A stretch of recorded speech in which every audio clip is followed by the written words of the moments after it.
Assalamualaikum warahmatullahi wabarakatuh. Kali ini saya ingin menjelaskan hal-hal yang perlu diperhatikan bagi pengguna baru aplikasi e-Profil KPM. Untuk rinciannya di sini yang pertama proses login, kemudian dashboard menjelaskan tentang rekap eligible dan komponen. Yang ketiga yang kami jelaskan adalah menu pengurus, yaitu fokusnya tentang set data eligible dan set kelompok dari pengurus tersebut. Yang terakhir, akses data ART. Langsung saja, berikut adalah tampilan login, halaman login dari aplikasi e-Profil KPM. Terdapat dua tipe login. Yang pertama yaitu kita login, tinggal masukkan username dan juga password. Kita klik login, tanpa mencentang-centangan biarkan tetap login. Nah, login jenis ini saat aplikasi di reload atau di refresh, dia otomatis akan keluar dari aplikasi dan akan muncul login lagi. Tipe kedua adalah kita masuk dengan mencentang biarkan saya tetap login. Seperti ini. Nah, saat kita login, maka kita sudah masuk dan saat kita reload atau kita klik F5, tekan tombol keyboard F5, refresh halaman, dia akan berada tetap login di aplikasi. Nah, kecuali dia kalau keluar harus logout. Nah, itu dua jenis login aplikasi e-Profil. Nah, jadi bedanya yang tipe 1 dipakai untuk komputer yang dipakai oleh orang banyak seperti komputer kerja. Kalau di centangan yang kedua bisa kita centang untuk login di HP kita sendiri atau di laptop kita sendiri. Bagi orang malas, kita kan tidak ingin melewati login berulang kali. Nah, kalau kita pinjam laptop orang, lebih baik ini nggak usah dicentang. Nah, terus login saja.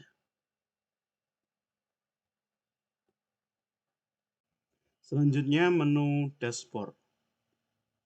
Bagi pengguna baru, tampilan dashboard ini menampilkan rekap data yang belum valid.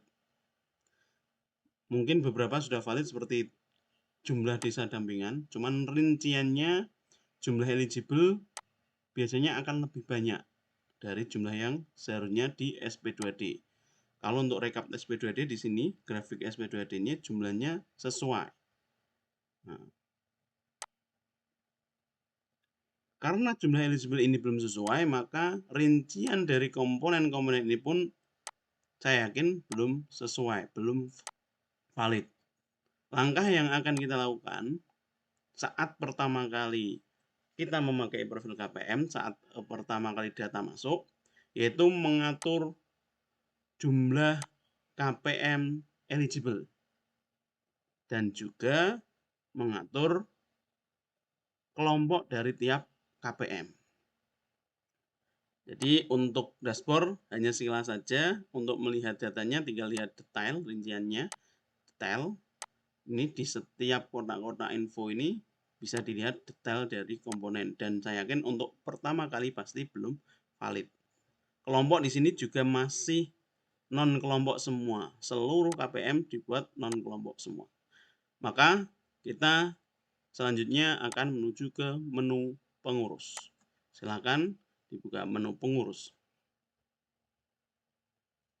Menu pengurus ini ada di master data, profil KPM, kemudian pengurus. Nah, kita klik menu pengurus, maka akan muncul menu pengurus. Data pengurus KPM ini sesuai rekam tadi ada 344, lebih dari SP2D.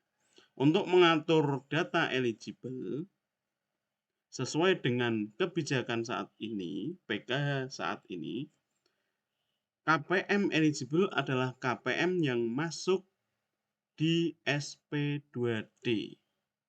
Oleh karena itu, untuk mengatur KPM eligible, pastikan kita menampilkan SP2D sesuai dengan SP2D yang saat ini aktif.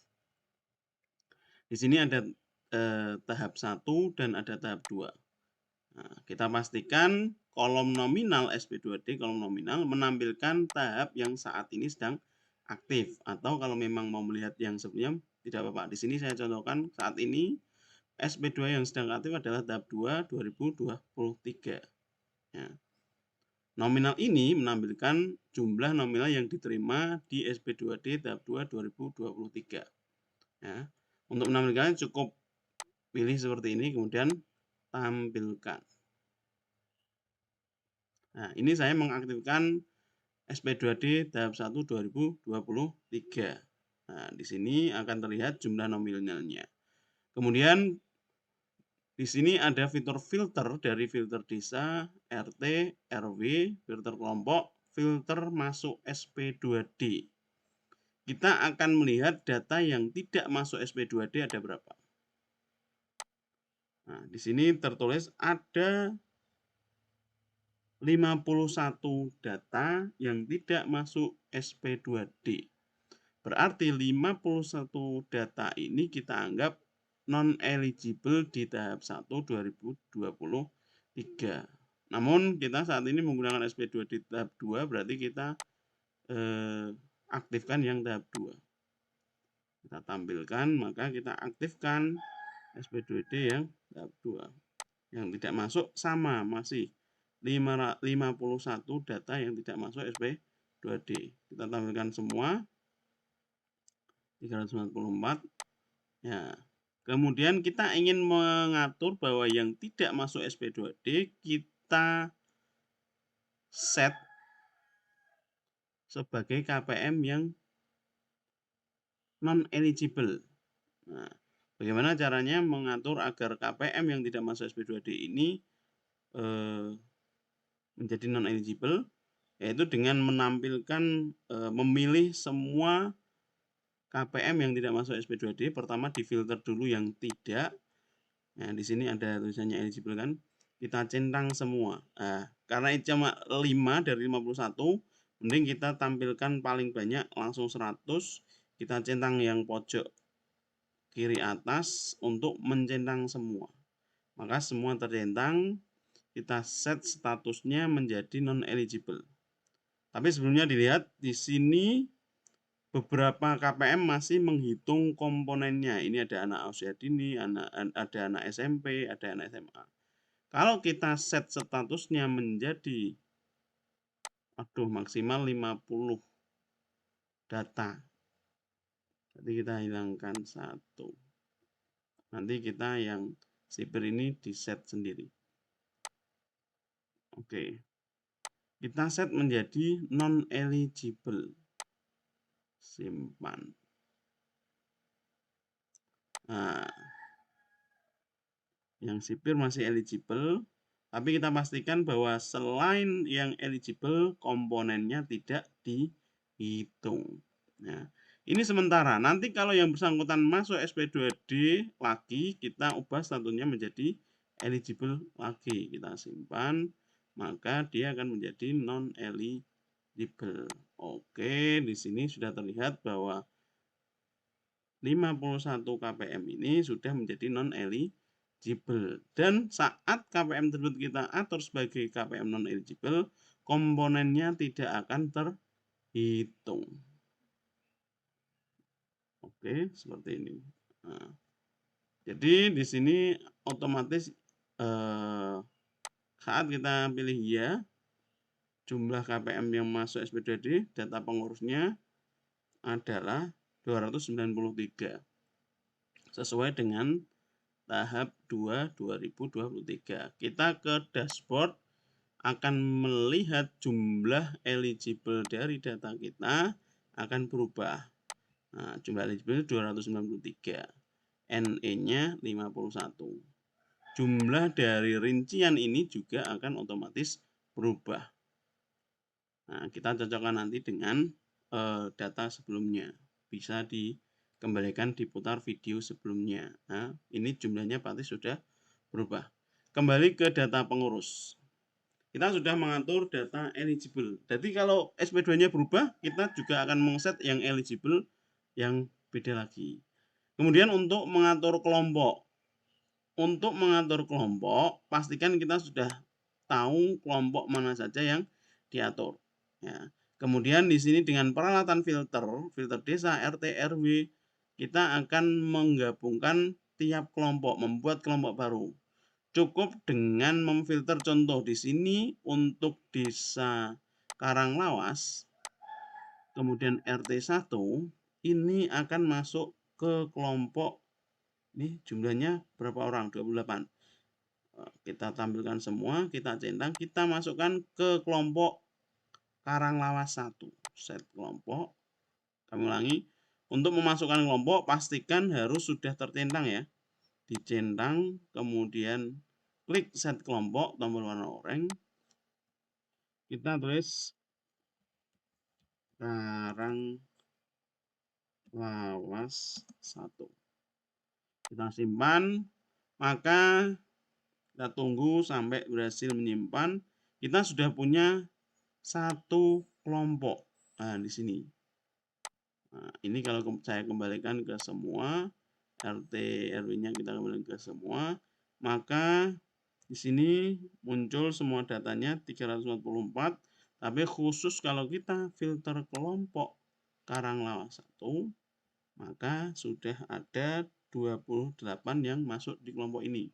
Untuk mengeluarkan kelompok dari kelompok Karanglawas 1, tinggal dicentang, kita set kelompoknya. Contoh di sini kita kembalikan ke non kelompok, dia tidak ikut kelompok ini, kita simpan.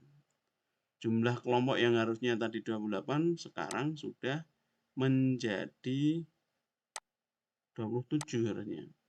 Oke, nah 27. Ini untuk mengatur eligible dan kelompok. Kita lihat di dashboard. Maka untuk grafik kelompok kita sudah punya dua grafik. Yang pertama KPM yang non kelompok, tidak memiliki kelompok. Kita pilih nama non kelompok. Kemudian kelompok Karanglawas 1 dengan jumlah KPM 27. Kemudian kita juga bisa membuat kelompok baru lagi dengan cara mencari nama satu persatu. Contoh, Siti. Oh, Siti Miklimi. Kemudian Siti Jiwirni.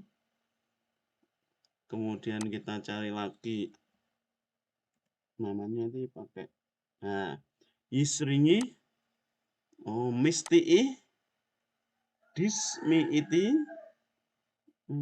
siapa lagi?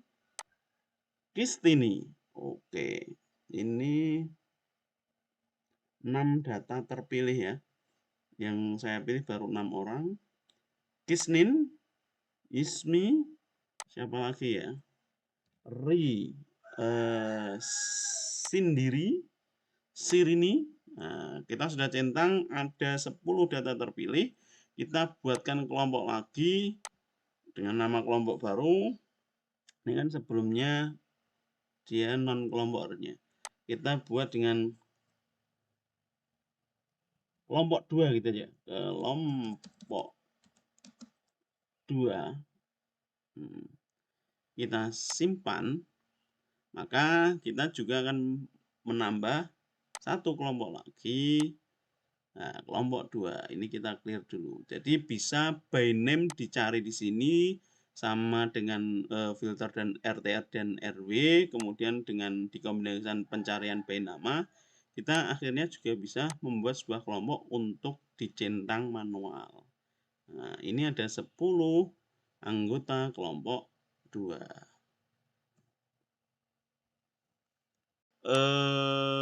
Yang penting itu. Kemudian di sini ternyata kita lihat jumlah KPM eligible 293, sedangkan jumlah KPM SP2D 298. Berarti ada selisih antara jumlah pengurus data pengurus dengan jumlah SP2D. Kita menuju ke SP2D, kita pastikan kita tampilkan tahap 2 2023 saat kita tampilkan.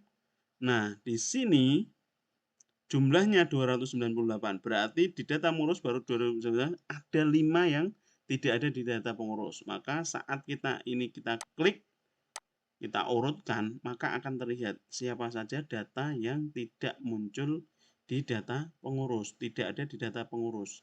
Nah, kemungkinan besar 5 data ini saat kita cek di 6NG, posisinya saat ini adalah non-DTKS. Kalau memang mau ditambahkan, nanti bisa ditambahkan manual di data pengurus, kemudian di data pengurus kita tambah manual untuk tambah baru, atau bisa import Excel. Nah, untuk mengakses data ART ada 2 tempat. Untuk menu pengurus saya cukupkan. Selanjutnya adalah data ART. Data ART bisa dilihat, untuk melihatnya bisa lewat menu profil ini. Kemudian kita geser ke bawah, kita lihat di sini rincian anggota keluarga. Ini sepertinya ada kesalahan warna anggota keluarga.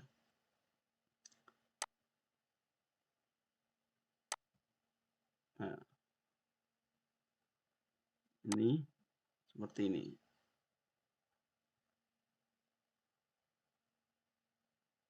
Melihat data keluarganya di sini. Untuk mengeditnya ada 2 tempat, dari edit KPM di sini. Kemudian kita cek ART-nya, kita edit dari sini. Oke. Atau kita langsung ke ART, kita copy kakaknya di menu ART, kemudian kita cari via nomor kakaknya, maka akan muncul juga dengan menu-menu yang ada. Mungkin cukup itu untuk video pertama saya. Selanjutnya akan saya buatkan tutorial yang lebih lengkap dari e-profil KPM. Terima kasih. Wassalamualaikum warahmatullahi wabarakatuh.